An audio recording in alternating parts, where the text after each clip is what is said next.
আপনারা দেখতে পাচ্ছেন আমরা ঠিক এই মুহূর্তে অবস্থান করছি প্রথম আলোর সামনে এবং আপনারা কিছুক্ষণ আগে অর্থাৎ রাত 12টার সময় প্রথম কার্যালয়ে অগ্নিসংযোগ করা হয়েছে এবং আগুন এখানে উত্তেজিত জনতা আগুন অগ্নিসংযোগ করেছে এবং তারপরে কিন্তু এখানে বেশ কিছু সময় পরে কিন্তু এখানে সেনাবাহিনী এবং উত্তেজিত জনতাকে দমন করার চেষ্টা করছে এবং প্রথম আলো ভবনে কিন্তু বেশ লুটপাট হয়েছে। সেনাবাহিনীকে উদ্দেশ্য করে কিন্তু নানা ধরনের করা হচ্ছে। অবস্থান করছে সামনে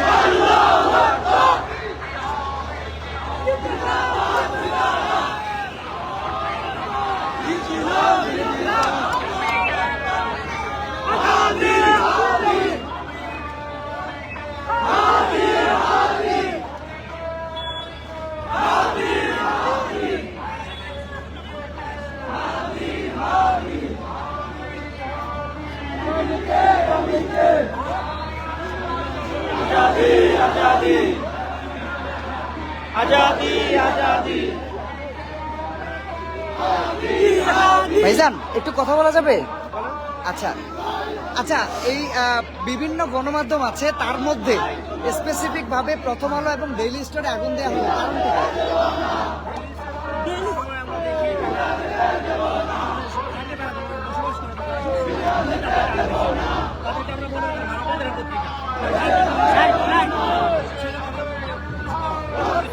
মনে করার কারণটা কি?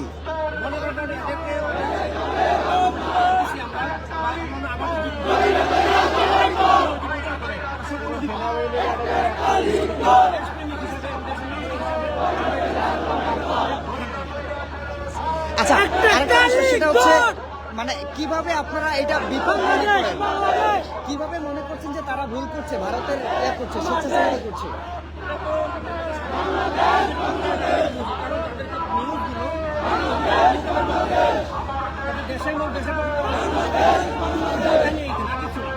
আপনি একটু পুরো ঘটনা যদি আমাদেরকে একটু আমাদের দর্শকদের জন্য একটু বিস্তারিত বলতেন, খুলে বলতেন উদাহরণ সহ।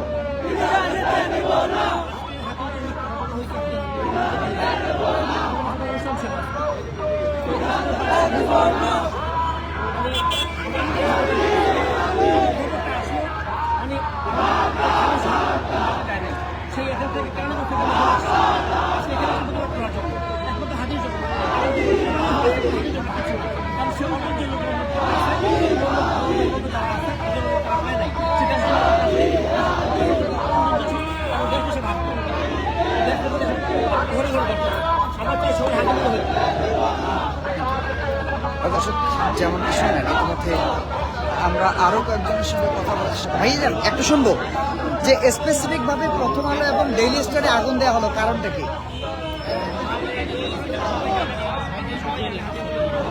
কিভাবে?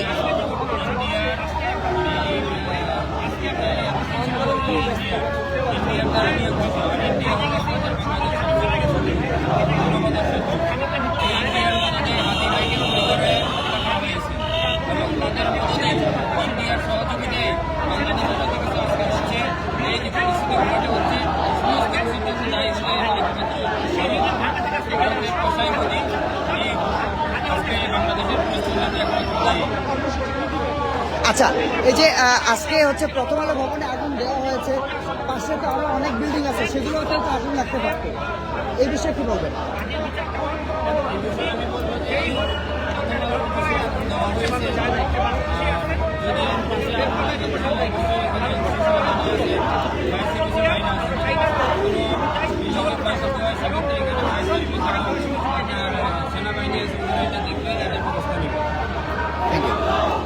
এসব ঠিক যেমনটি শুনলেন ইতিমধ্যে প্রথম আলো অফিসে আগুন দেওয়া হয়েছে এবং আমরা চেষ্টা করছিলাম জানার যে কেন আগুন দেওয়া হয়েছে।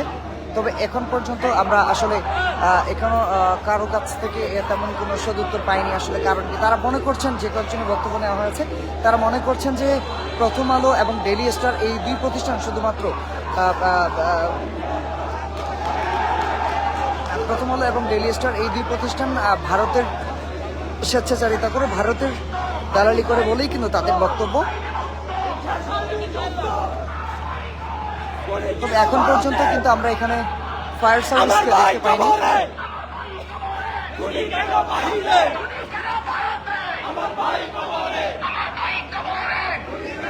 দর্শক, ইনকিলাব মঞ্চের মুখপাত্র শরীফ উসমান হাদির মৃত্যুতে কিন্তু ইতিমধ্যে এখানে